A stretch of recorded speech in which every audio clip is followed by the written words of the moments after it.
Radio Paz presenta Un mensaje al corazón, abordando temas de la vida cotidiana, fe, familia, matrimonio, sociedad.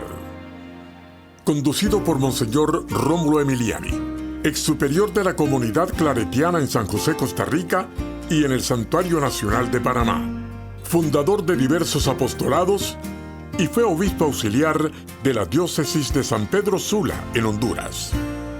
Dios tiene un mensaje al corazón para cada uno, pues en él encontramos respuesta y sentido a nuestras vidas. Un mensaje al corazón. Aparece entonces la angustia como el signo de la vagancia, de la persona que descubrió que se puede vivir con muy poco esfuerzo, un trabajo metódico que no implique demasiada creatividad, en la cual va a actuar como robot y en la cual va a estar ahí subsistiendo, nunca rindiendo al máximo porque no te lo pide nadie, porque tampoco es necesario para subsistir. Y entonces cuando uno descubre ese canal de vida en el cual todo es fácil, 6 horas de trabajo, 8 horas, todo está calculado, todo está programado, no hay que ser muy creativo, no hay que hacer mucha cuestión, no hay que sacrificarse demasiado, tengo mi sueldo al mes, mis ingresos o mi jubilación después, etcétera, etcétera. Entonces, fantástico, descubrí un medio fabuloso para seguir durmiendo mientras vivo. Y vivimos casi medio dormidos generalmente. 8 horas dormidos y el resto del día medio dormidos. Pero despiertos de verdad, muy pocas horas. Andamos como robots, como zombies, como robots, por ahí. Todo está programado, todo está ya hecho, todo está... Nada más tienes que encarrilarte, mi hermano. Encarrílate. Ahí tienes tu trabajito, tu familia, tus niños. Todo está programado, todo está computarizado. Encarrílate, que esto es bien fácil, como un vagón de ferrocarril. Exactamente, vagón, vagón. Ahí, el vago va ahí encarrilado. El vago va bien encarrilado. Ahí, donde lo lleven los rieles, donde sea, todo está programado. No hay que hacer nada más de lo que te pidan, no se te ocurra. Primero, porque no te pagan suficiente para eso. Y segundo, porque es muy incómodo. Y tú no naciste para el sufrimiento, tú naciste para vivir tranquilo. O sea, tú estás creado para hacer una rosita ahí en un jardincito, bien cuidadito, para servir como simplemente de, pues qué sé yo, de adorno. Es decir, vegetar, pues. Yo creo que muchas veces a Dios le ha dolido muchísimo, aunque no se ha arrepentido. Pero le ha dolido mucho cómo está el mundo y cómo el mundo se ha ido evolucionando. La cantidad de vagos que hay en el mundo es impresionante, oiga. Es impresionante. En el mundo que Dios hizo, en el mundo que Dios creó, Él nunca pensó jamás que iban a existir monumentos en las calles o en las plazas, en los parques. ¿Por qué razón? Porque un monumento, X persona que destacó en una ciencia, en un arte, es una auténtica bofetada a nuestra mediocridad. Porque como son bichos tan raros, la gente que destaca, cuando aparece uno hay que hacer un monumento. Porque es algo tan raro, aparece un ser extraño, parece como marciano, porque oiga, mire lo que hizo en sus años. Pero si usted pudo haber hecho lo mismo, oiga, usted pudo haber hecho lo mismo. Todos estamos programados para hacer cosas maravillosas. En el mundo hecho por Dios, nunca jamás hubieran existido monumentos. Quizás sí, un par de monumentos. En el siglo XX se descubrió en tal país cosa increíble, un vago. No puede ser. ¿Dónde hay un vago? Sí, se descubrió en tal país una persona que es vaga, increíble. Trabaja nada más 6 horas al día, recibe su sueldo al mes, nunca hace un poco más de lo que le piden, solamente lo que está pedido. Duerme casi todo el día, la otra parte medio dormido. Eso sí, vive angustiado porque no tiene nada que hacer. tiene toda clase de enfermedades. Un vago, ¿dónde? Fotógrafos, periodistas, televisión, hacer una entrevista a un vago. Oiga, ¿y usted cómo ha podido solamente trabajar 6 horas al día? Cuénteme. ¿Cómo ha podido resistir nada más trabajar 6 horas diarias y dormir la mayor parte del día y la otra parte del día medio dormido? ¿Y cómo usted ha podido resistir tanto sufrimiento? Bueno, pues fíjese usted, a base de práctica y de hábito, y me fui acostumbrando. Entonces, se muere ese individuo, le hacen un monumento por lo raro. En cambio, aquí en el mundo que hemos hecho nosotros, por nuestro pecado, todo es al revés. Un monumento al que se esforzó, sacrificó y luchó y murió por una causa. Y son gente muy rara, no hay muchas. Qué tristeza. Yo creo que a Dios tiene que doler mucho todo esto. Dios tiene que sentirse muchas veces como frustrado, entristecido, de lo que estamos haciendo con este mundo. Pues bien, la angustia es consecuencia clarísima del no descubrir por qué razón yo vivo, por qué razón yo estoy en este mundo, por qué razón estoy aquí. Y la angustia en el fondo no es más que un vacío existencial porque me encuentro desorientado y sin saber qué hago yo en la vida. E insisto mucho en esto. Ahora bien, también es verdad, y esto hay que dejarlo bien claro en este primer mensaje, que hay, dejando esto a un lado por un momento, causas en nuestra infancia, niñez, preadolescencia, adolescencia y juventud, en donde la ansiedad fue causándonos con el tiempo una situación de cierta angustia. Sí es verdad que nacer y vivir en el seno de una familia que experimenta ansiedad y que está angustiada día y noche, a experimentar angustias. Y sí es cierto que una educación negativa en la cual mamá o papá han estado consciente o inconscientemente inyectando ansiedad y angustia a los muchachitos, esto condiciona. Y aún en el futuro, esa persona con razones profundas por las que vivir, aún así, a nivel psicológico puede estar condicionada a sufrir diferentes clases de angustia que no serán solucionadas hasta que descubramos las causas y el porqué. Y con una terapia profunda, el individuo se vaya superando. Eso también es cierto. Y no podemos en este seminario dejar a un lado esto, porque muchas veces hemos insistido, por ejemplo, en los programas de radio, en el asunto de los traumas, en el asunto de la formación en las casas, en que es terrible que papá y mamá inyecten a los niños esas ansiedades y los, como quien dice, los programen a estar siempre sobresaltados y angustiados. El niño es como una esponjita, todo lo va chupando, todo lo va asimilando. El niño no tiene todavía desarrollado el juicio crítico. No puede analizar que mamá es una mujer nerviosa, angustiada, sino que lo que mamá sufre y tiene miedo, tiene que ser verdad porque es mi mamá.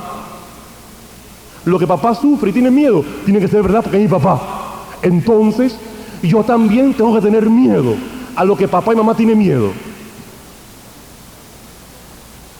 Eso sí que es cierto y eso no podemos jamás olvidarlo.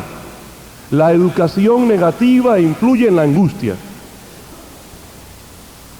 Y también un tercer punto es el cultivo de los miedos irracionales,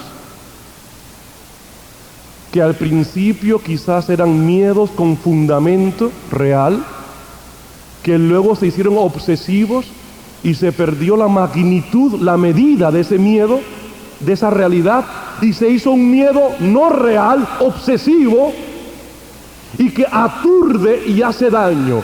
Y personas, y se ha descubierto, por ejemplo, es curioso, en biografías de santos, de gente que no tiene angustia por razones de que tiene razones por las que vivir, razones profundas por las que vivir, etcétera, etcétera, que aún así nunca pudieron superar ciertos miedos irracionales. Es decir, separando una cosa de otra, como primera gran causa de nuestro problema de angustia, no tener un sentido profundo por el que vivir, como una segunda causa, los traumas, educación negativa, niñez, infancia, una tercera causa, el cultivo de los miedos irracionales, que después pueden convertirse en fobias.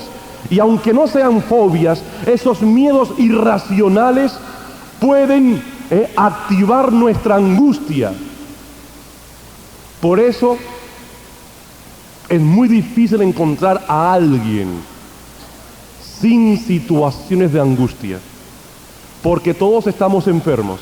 Escuche bien esto. Todos estamos enfermos. Vivimos en una sociedad enferma, en una sociedad neurótica. Un gran porcentaje de la sociedad es neurótica. Quizás neurosis grave un 20% y un 80-85% de nosotros neurosis no grave, pero neurosis. Estamos enfermos. ¿Por qué? Porque al vivir en una sociedad enferma uno se contagia. Y como no hemos sido educados para vivir mejor, sino educados para saber algo más de matemática, de inglés, de ciencia, de geografía, educados para no gritar, para vestir bien, para no gastar mucho dinero, para ahorrar, en fin, pero no hemos sido educados para vivir generalmente, entonces es muy fácil cultivar miedos irracionales. Es muy fácil cultivar miedos irracionales. Y además, como no hemos sido evangelizados a nivel profundo, el evangelio es la clave de todo, al no haber una base sólida en la cual fundamentarme profundamente, entonces muy fácilmente cualquier miedo irracional se me va metiendo en el alma y me va destruyendo y me va produciendo angustia por vivir en una sociedad no evangelizada, en una sociedad enferma emocionalmente. Y por nacer ya nosotros con cierto condicionamiento genético negativo, fácilmente los miedos irracionales nos aturden y con el tiempo nos producen angustia. Y entonces, en relación con eso, hay 14 miedos que nos pueden hacer muchísimo daño y que queremos en las dos próximas charlas analizarlos para ver cómo vencerlos. Los 14 miedos son estos. Pasamos solamente a enumerarlos para tratarlos después, para que ustedes sepan que en la reunión de grupos esto se va a tratar con más calma después de las charlas. El miedo al fracaso,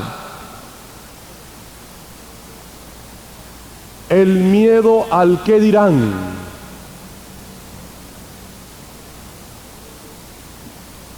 el miedo a la muerte, el miedo al dolor, el miedo al éxito. 6. El miedo al ridículo. 7. El miedo a la enfermedad. 8. Miedo al rechazo. 9.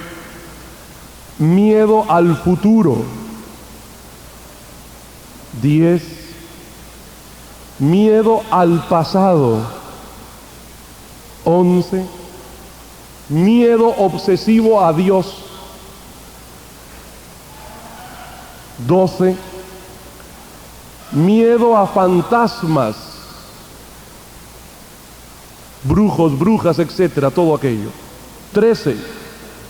Miedo a uno mismo. Y 14. Miedo a perder algo importante para uno. Miedo a perder algo importante para uno. Estos 14 miedos deforman la realidad cuando se experimentan irracional y obsesivamente. Producen cierta depresión, desequilibran, pueden, si se viven intensamente, hasta provocar o anticipar acontecimientos negativos. Y quienes viven estos miedos, aunque nunca se hagan realidad, los viven como si fuera realidad y los agotan y los van destruyendo. Bien, he aquí entonces esta primera parte del seminario en el día de hoy. Causas de la angustia, causas de la angustia. Los síntomas, ustedes pueden verlos. Aquí abran este folletito. Los síntomas pueden verlos aquí rápidamente cuando ya son, diríamos, angustias muy fuertes, angustias bastante fuertes.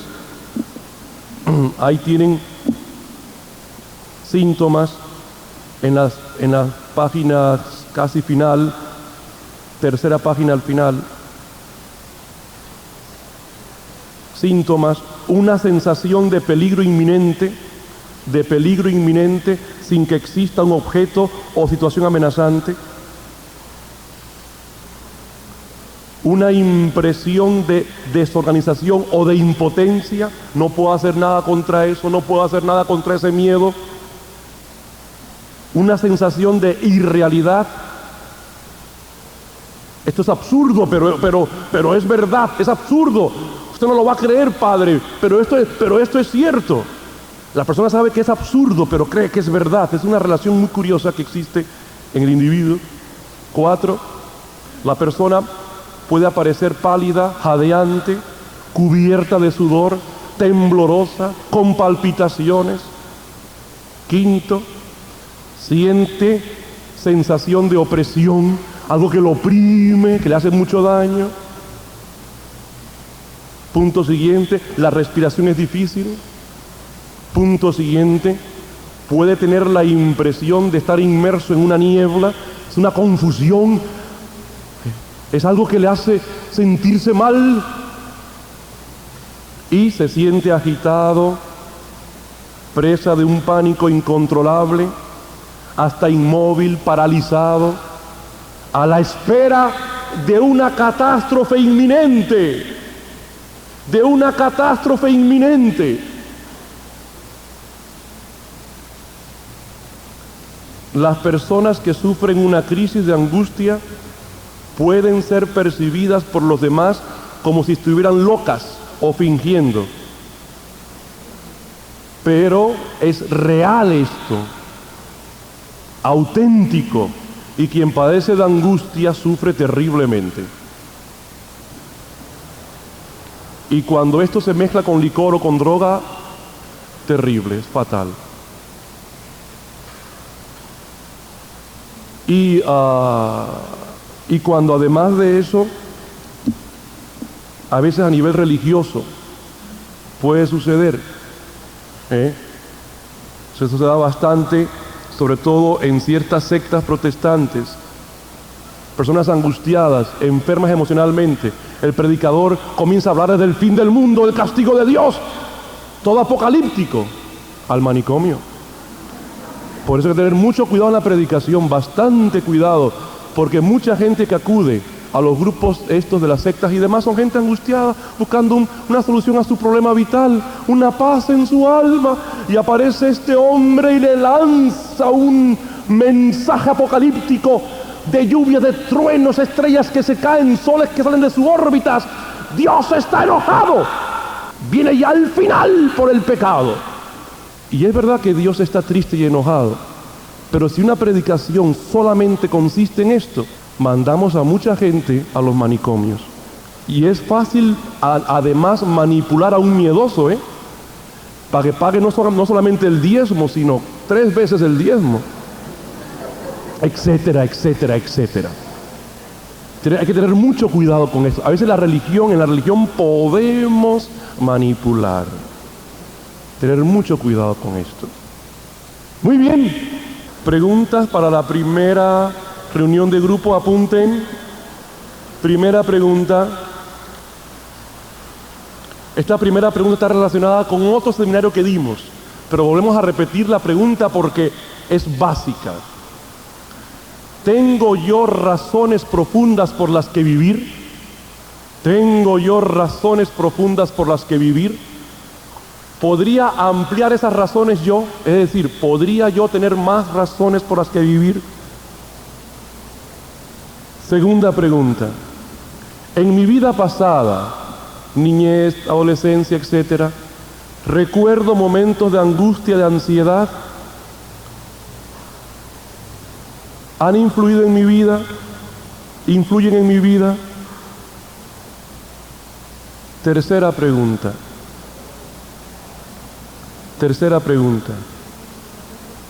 ¿Estoy yo cultivando algún miedo irracional? ¿Estoy yo cultivando algún miedo irracional? Radio Paz presentó Un mensaje al corazón.